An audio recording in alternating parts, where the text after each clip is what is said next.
শরীফ বাথরুমের সামনে ফেলে পা দিয়ে পাড়িয়ে তা নিজেই ভিডিও করছে রাজধানীর মণিপুর উচ্চ বিদ্যালয়ের একজন ছাত্র।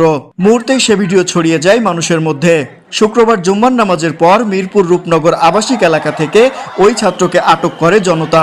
এ সময় সেখানে তীব্র উত্তেজনা ছড়িয়ে পড়ে। পরিস্থিতি নিয়ন্ত্রণে ছুটে আসে পুলিশ এবং সেনা সদস্যরা।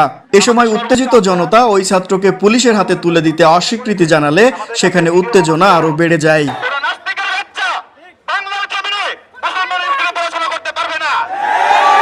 কয়েকটা ভিডিও আছে, সে যেটা করেছে এটা বলার মতো ভাষা নাই এবং সে মণিপুর স্কুলে পড়াশোনা করে।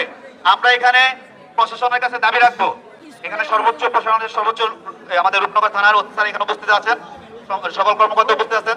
আমাদের এলাকাবাসীর পক্ষ থেকে আমাদের দাবি থাকবে মণিপুর স্কুলে আজকের মধ্যে, আজকে যেহেতু বন্ধ, আগামীকালকে শনিবার, স্কুল তো মনে হয় খোলা,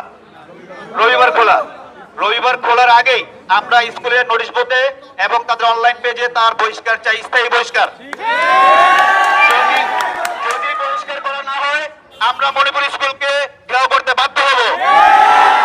শেষ পর্যন্ত পরিস্থিতি সামলে পুলিশ ওই ছাত্রকে আটক করে নিজেদের হেফাজতে নিয়েছে।